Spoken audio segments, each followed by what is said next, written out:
ഇന്നത്തെ റെസിപ്പി പടവളങ്ങ കൊണ്ടിട്ടുള്ളതാണ്. അപ്പോൾ നാട്ടിലൊക്കെ പടവളങ്ങ കിട്ടുന്നതിനൊന്നും ഒരു ക്ഷാമവും ഇല്ല. പക്ഷേ എനിക്ക് ജയ്പൂരിൽ പടവളങ്ങ കിട്ടുന്നതെന്ന് വെച്ച് കഴിഞ്ഞാൽ ഭയങ്കര സന്തോഷമാണ്. കാരണം എന്ന് വെച്ച് കഴിഞ്ഞാൽ ഇവിടെ കിട്ടാത്തൊരു സംഭവമാണ്.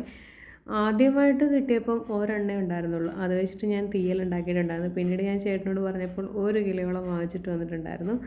അപ്പോൾ പടവളങ്ങ ഞാൻ ചെറുതായിട്ട് അരിഞ്ഞ് വെച്ചിട്ടുണ്ട്. ഇനി ഒരു പാൻ എടുത്തിട്ട് അതിലേക്ക് കുറച്ച് എണ്ണ ഒഴിച്ചിട്ട് കടുകിട്ട് പൊട്ടിക്കുന്നുണ്ട്. പിന്നെ കുറച്ച് കറിവേപ്പില ഇട്ട് കൊടുക്കുന്നുണ്ട് കേട്ടോ.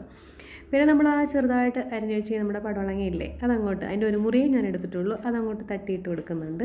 ഇനി നമുക്കതിനുള്ള ഒരു അരപ്പ് തയ്യാറാക്കാം. കുറച്ച് ഉപ്പിടും ഇട്ട് കൊടുക്കുന്നുണ്ട് കേട്ടോ. അരപ്പ് തയ്യാറാക്കാനായിട്ട് കുറച്ച് തേങ്ങ മിക്സിയുടെ ജാറിലേക്ക് ഇട്ട് കൊടുക്കുന്നുണ്ട്. പിന്നെ ഇതിലേക്ക് ചേർക്കുന്നത് നമ്മുടെ ചെറിയ ജീരകമില്ലേ, അതും കുറച്ച് മഞ്ഞൾപ്പൊടിയും കൂടി ചേർത്തിട്ടൊന്ന് ക്രഷ് ചെയ്തെടുക്കുന്നുണ്ട് കേട്ടോ.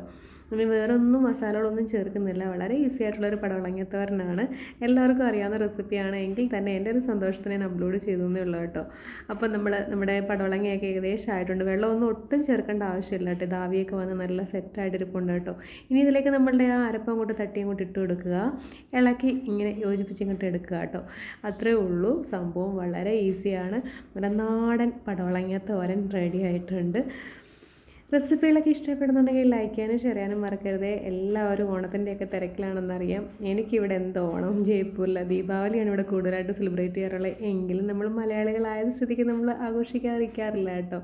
അപ്പോൾ കുറച്ചൊക്കെ റെസിപ്പികളൊക്കെ അപ്ലോഡ് ചെയ്യണം എന്ന് എനിക്കുണ്ട്, ആഗ്രഹമുണ്ട്. പറ്റുമെങ്കിൽ ഞാൻ ചെയ്യുന്നതായിരിക്കും.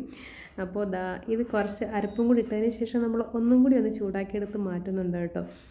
അപ്പോൾ ചൂട് കഞ്ഞിയുടെ കൂടെയും ചോറിൻ്റെ കൂടെയൊക്കെ കഴിക്കാൻ പറ്റും. എല്ലാവർക്കും അറിയാവുന്ന പടവളങ്ങ തോരനൊക്കെ ഉണ്ടാക്കാനൊക്കെ എല്ലാവർക്കും അറിയാം. എങ്കിലും ഞാൻ അപ്ലോഡ് ചെയ്തു എന്നേ ഉള്ളൂ. ഞാൻ പറഞ്ഞു ഓൾറെഡി, എനിക്ക് കിട്ടിയതിൻ്റെ സന്തോഷത്തിൽ ഞാൻ അപ്ലോഡ് ചെയ്തേ ഉള്ളൂ. ഇവിടെ അങ്ങനെ കിട്ടാറേ ഇല്ല പടവളങ്ങ.